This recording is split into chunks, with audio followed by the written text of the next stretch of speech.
تمام تعریف اللہ کے لیے ہے، وہ دعاؤں کو سننے والا، وسیع فضل و عطا والا، نعمتوں اور احسانات کی بوچھار کرنے والا ہے اور تکلیفوں اور آفتوں کو دور کرنے والا ہے۔ میں گواہی دیتا ہوں کہ ایک اللہ کے سوا کوئی معبود برحق نہیں، اس کا کوئی شریک نہیں، ہوئی غلبہ و کبریائی والا ہے، اور میں گواہی دیتا ہوں کہ محمد اس کے بندے اور رسول ہیں جنہیں آسان اور خالص دین حنیف کے ساتھ مبعوث فرمایا گیا۔ اللہ تعالیٰ آپ پر، آپ کے اہل بیت اور چنیدہ صحابہ و تابعین پر رحمت و سلام، درود و سلام اور برکت نازل فرمائے، اور ان پر جو قیامت کے دن تک ان کی اچھی طرح پیروی کریں۔ اما بعد، لوگوں میں تمہیں اور خود کو اللہ تعالیٰ کا تقوی اختیار کرنے کی وصیت کرتا ہوں۔ یہ امید کے لائق اور زیادہ راہ قبولیت کی کنجی اور اللہ تک پہنچنے کا راستہ ہے۔ اسی تقوی سے برکت عام ہوتی ہیں، آفتیں اور مصیبتیں دور ہوتی ہیں اور دعائیں قبول کی جاتی ہیں۔ تمام مخلوقات کے رب نے فرمایا، اور اگر بستیوں والے ایمان لاتے اور تقوی اختیار کرتے تو ہم ان پر آسمان اور زمین کی برکتیں کھول دیتے۔ مسلمانوں، یہ اللہ تعالیٰ کی سنت ہے کہ اس نے دنیا کو آزمائش اور امتحان کی جگہ بنایا۔ دنیا کی فطرت میں تکلیفیں اور بدمزگیاں ودیت کی گئی ہیں، اور شاذ و نادر ہی کوئی شخص اس میں خطرات سے محفوظ رہتا ہے۔ مصیبتیں، آزمائش، غم و اندو آفتیں اور مقرر عمریں لوگوں کو موت کی طرف لے جا رہی ہیں، لیکن جب بندے کا دل اللہ کی توحید اور اس پر ایمان سے بھر جاتا ہے تو وہ اپنی نگاہ، اپنی پناہ گاہ، دوا، ملجا اور شفا کو پہچان لیتا ہے۔ چنانچہ وہ اس کے دعا کے ذریعے اللہ کی طرف رجوع کرتا ہے، جسے اللہ تعالیٰ نے بہترین عبادات میں سے اور قرابت کے عظیم ترین کاموں میں سے قرار دیا ہے۔ اللہ تعالیٰ نے اپنے بندوں کو دعا کا حکم دیا اور ان سے وعدہ فرمایا کہ ان کی دعائیں قبول کرے گا۔ چنانچہ ارشاد فرمایا، مجھے پکارو میں تمہاری دعا قبول کروں گا، اور فرمایا، اور جب میرے بندے آپ سے میرے بارے میں سوال کرے تو کہہ دیجئے میں قریب ہوں، دعا کرنے والی کی دعا قبول کرتا ہوں جب وہ مجھے پکارتا ہے۔ اور نبی صلی اللہ علیہ وسلم نے فرمایا، دعا ہی عبادت ہے۔ اسے امام احمد نے روایت کیا ہے۔ دعا کو عبادت اس لیے قرار دیا کہ وہ اللہ کی توحید اور صرف اسی کی عبادت کرنے کو شامل ہے، اور انبیاء کرام علیہم السلام کو اس عبادت میں سب سے بلند اور سب سے زیادہ حصہ ملا ہے۔ اللہ تعالیٰ نے فرمایا، بے شک وہ انبیاء نیکیوں میں جلدی کرتے تھے اور ہمیں رغبت اور خوف کے ساتھ پکارتے تھے، اور ہمارے لیے عاجزی کرنے والے تھے، اور اللہ کے برگزیدہ چنیدہ بندے بھی انبیاء کے راستے پر چلتے رہے اور ان کے نقش قدم پر گامزن رہے۔ چنانچہ انہوں نے اللہ کے سامنے محتاجگی اور فقیری کے ساتھ اپنے ہاتھ اٹھائے، عاجزی و انکسار کے ساتھ اس کے دروازے کو کھٹکھٹایا اور اسی سے دنیا و آخرت کی کامیابی مانگی۔ مومنوں، دعا مناجات کرنے والوں کی تسلی کا سامان، خوفزدہ لوگوں کی امان اور بے قصوں کی پناہ گاہ ہے۔ وہ زمین و آسمان کے درمیان تنی ہوئی رسی ہے، وہ بغیر مشقت کی کمائی ہے۔ لوگوں میں سب سے عاجز وہ شخص ہے جو دعا سے عاجز رہے، جیسا کہ اس کی خبر خاتم الانبیاء علیہ السلام نے دی ہے۔ دعا توفیق و کامیابی کے عظیم ترین اسباب میں سے ہے۔ دعا کی وجہ سے رحمت نازل ہوتی ہیں اور بھلائیاں عطا کی جاتی ہیں۔ دعا کی وجہ سے مصیبتیں اور سزائیں اٹھا لی جاتی ہیں اور مشکلات و پریشانیاں دور کی جاتی ہیں۔ کتنی نعمتیں ہیں جو دعا کی وجہ سے عطا کی گئی، کتنی مصیبتیں ہیں جو دعا کی وجہ سے اٹھا لی گئی، اور کتنے گناہ ہیں جو دعا کی وجہ سے معاف کر دیے گئے۔ دعا جیسی کسی چیز سے نہ نعمتیں حاصل کی گئی اور نہ مصائب دور کیے گئے۔ نوح علیہ السلام نے ان لوگوں کے لیے بد دعا کی جنہوں نے ان کی دعوت سے منہ موڑا، اڑے رہے اور بڑا تکبر کیا۔ چنانچہ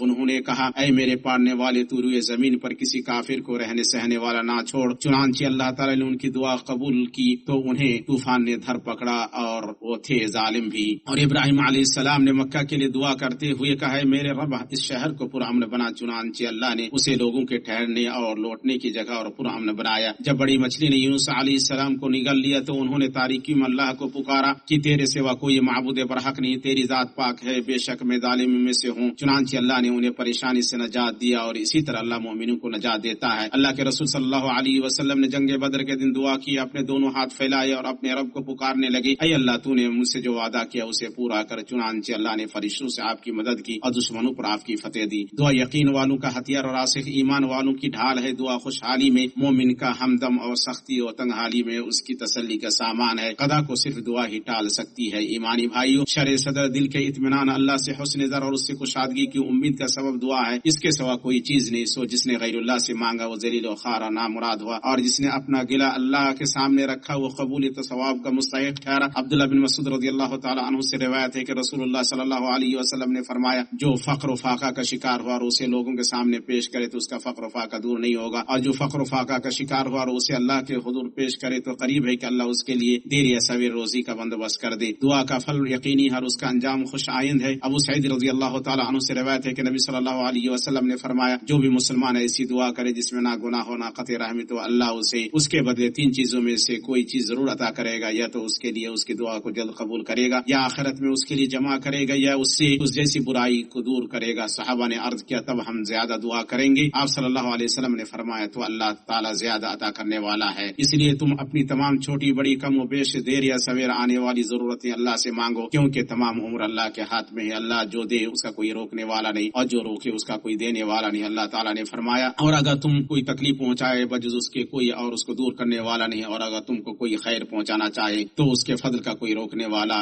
نہیں۔ ام المؤمنین عائشہ رضی اللہ تعالیٰ عنہ نے کہا اللہ سے ہر چیز مانگو یہاں تک کہ جوتے کا تسمہ بھی، کیونکہ اللہ اگر میسر نہ کرے تو میسر نہیں ہوگا۔ اللہ کے بندو، اللہ میرے لیے اور آپ کے لیے قرآن عظیم میں برکت ہے اور مجھے اور آپ کو اس کے آیات اور ذکر حکیم سے فائدہ پہنچائے۔ میں وہ کہہ رہا ہوں جو آپ نے سنا، اور میں اپنے لیے اور آپ کے لیے اللہ سے مغفرت طلب کرتا ہوں۔ آپ اس سے مغفرت طلب کریں، بے شک وہ بڑا بخشنے والا مہربان ہے۔ ہر قسم کی تعریف اللہ کے لیے ہے جو بادشاہ اور بہت عطا کرنے والا ہے، جس نے ہمارے لیے کامل ترین شریعت اور خوبصورت ترین آداب مقرر کیے، اور میں گواہی دیتا ہوں کہ محمد اس کے بندے اور رسول ہیں۔ اللہ نے آپ پر عقل مندوں کی یاد دہانی اور عبرت کے لیے کتاب نازل فرمائی۔ درود و سلام اور برکت نازل ہوں آپ پر، آپ کے آل و اصحاب پر، تابعین پر، اور محشر و آخرت کے دن تک اچھی طرح سے ان کی پیروی کرنے والوں پر۔ اما بعد، مسلمانوں، بندے کو اپنے رب کے ساتھ ادب برتتے ہوئے اور اپنی دعا طلب کی قبولیت کی خاطر تقرب حاصل کرنے کے لیے دعا کے معتبر آداب کی پابندی کرنی چاہیے اور اس کے شرعی موانع سے بچنا چاہیے۔ اول، صرف اللہ سے دعا کرنا، کیونکہ دعا ہی عبادت ہے اور عبادت صرف اللہ کے لیے کی جاتی ہے۔ دوم، اللہ کے نبی صلی اللہ علیہ وسلم کی سنت کی پیروی۔ دعا میں اللہ کے نبی صلی اللہ علیہ وسلم کے طریقے میں سے یہ تھا کہ آپ صلی اللہ علیہ وسلم اللہ کے اسماء حسنہ اور صفات عالیہ سے اس کی ثنا کرتے ہوئے شروعات کرتے، اللہ کے اس قول پر عمل کرتے ہوئے، اور اچھے اچھے نام اللہ ہی کے لیے ہیں تو اس کو اس کے ناموں سے پکارا کرو۔ پھر اس کے بعد نبی صلی اللہ علیہ وسلم پر درود بھیجتے اور جامع دعائیں کرتے۔ دعا کے آداب میں سے یہ بھی ہے کہ آدمی قبلہ رخ ہو، پاکیزگی اختیار کی اچھی حیت میں ہو، اللہ کے آگے دونوں ہاتھ پھیلائے، اس سے اچھا گمان رکھے، اس کے سامنے محتاجگی دکھائے، اس کے آگے خشوع و خضوع کا مظاہرہ کرے، اپنے سوال میں پرعزم ہو اور اپنی طلب میں اصرار کرے کہ جب دعا سے دل کا خشوع اور اللہ کے آگے انکسار و تواضع مل جاتا ہے تو دعا زیادہ اس قابل ہوتی ہے کہ قبول کر لی جائے۔ بندے کو چاہیے کہ دعا کی قبولیت کے اوقات کو تلاش کرے اور انہیں غنیمت جانے، جیسے رات کی آخری تہائی، اذان و اقامت کے مابین سجدوں میں، اور قبولیت کے بہترین مقامات میں سے عرفہ کا دن ہے۔ عبداللہ بن عمرو رضی اللہ تعالی عنہما سے روایت ہے کہ رسول اللہ صلی اللہ علیہ وسلم نے فرمایا سب سے اچھی دعا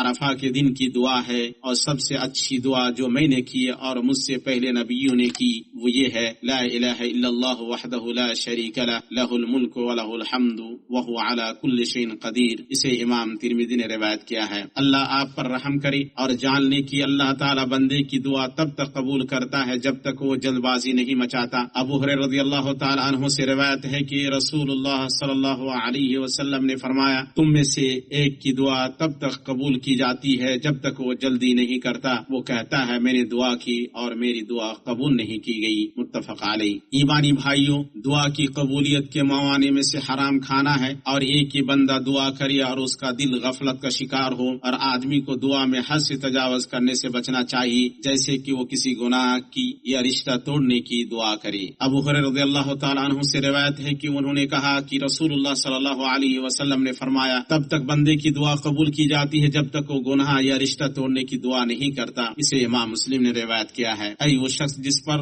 درد و غم پل پڑے ہیں، زمین اپنی کشادگی کے باوجود اس پر تنگ پڑ گئی ہے۔ اے وہ شخص جسے بیماریوں نے نڈھال کر دیا ہے اور وہ قرضوں میں ڈوب گیا ہے۔ اے وہ شخص جسے نافرمانیوں اور گناہوں نے بوجھل کر دیا ہے، دعا کو لازم پکڑ کے اللہ کے پاس ہی نجات ہے۔ دعا کے ساتھ کوئی ہلاک نہیں ہوتا، اور جو اللہ سے امید رکھے اس کا قصد کرے وہ ناکام نہیں ہوتا۔ اور یہ دیکھو ہم پر حج کے ایام آ گئے ہیں، اور یہ طاعتوں کے عظیم ترین موسموں سے ہے، اور سب سے زیادہ جن وقتوں میں دعا کے قبول کیے جانے کی امید ہے ان میں سے یہ موسم ہے، چنانچہ ہاتھ اٹھا کر اور آنسو بہا کر دعائیں کر کے انہیں غنیمت جانو، امید رکھو کہ دعا قبول ہوگی، ضرورت پوری ہوگی، گناہ بخشے جائیں گے اور برائی مٹائی جائیں گی۔ اور جس نے حج کا ارادہ کیا اور بیت اللہ الحرام کا قصد کیا وہ درست راستہ اختیار کرے اور فریضے کو درست طریقے سے انجام دے اور شرعی آداب اپنائے اور اس مملکت رشیدہ کے نظام کی پابندی کرے، اور اس قبیل سے حج کی تصریح ہے جس کا حاصل کرنا متعلقہ اداروں نے شرعی مسائل کا اعتبار کرتے ہوئے شرط قرار دیا ہے۔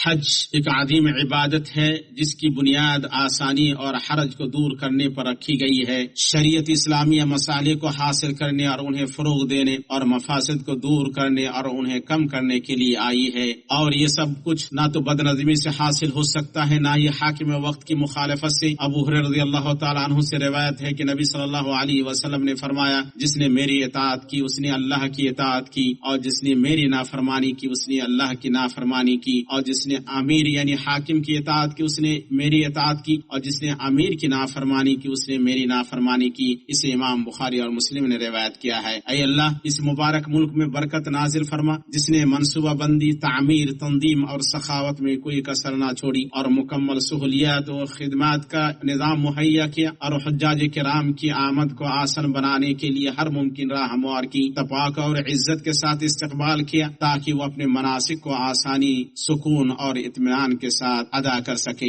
اے اللہ ہمارے حکمرانوں کو بہت زیادہ اجر اور عظیم ثواب عطا فرما، اور ان تمام لوگوں کو بھی جنہیں تو نے اس معزز میدان میں عمل کا شرف بخشا۔ اللہ کے بندو یہ باتیں ہوئیں اور درود و سلام بھیجو ہدایت و بشارت والے روشن چراغ پر، جیسا کہ اللہ سمیع و علیم نے تمہیں اس کا حکم دیا ہے، فرمانے باری ہے۔ بے شک اللہ اور اس کے فرشتے اس نبی پر درود بھیجتے ہیں۔ ایمان والو تم بھی ان پر درود بھیجو اور خوب سلام بھی پڑھتے رہا کرو۔ اور رسول اللہ صلی اللہ علیہ وسلم نے ارشاد فرمایا، جو مجھ پر ایک بار درود بھیجے اللہ اس پر 10 رحمتیں نازل کرتا ہے۔ سے امام مسلم نے روایت کیا ہے۔ اے اللہ رسول امین پر اور ان کی پاکیزہ اور پاک باز آل پر اور ان کی بیویوں امہات المؤمنین پر درود و سلام اور برکت نازل فرما۔ اے اللہ خلفاء راشدین اور تمام صحابہ و تابعین سے راضی ہو جا، اور ان لوگوں سے جو قیامت تک اچھی طرح ان کی پیروی کرے، ان کے ساتھ ساتھ ہم سے بھی راضی ہو جا اپنے عفو، کرم اور احسان سے اکرم الاکرمین۔ اے اللہ اسلام اور مسلمانوں کو غلبہ عطا فرما اور اپنے موحد بندوں کی مدد فرما،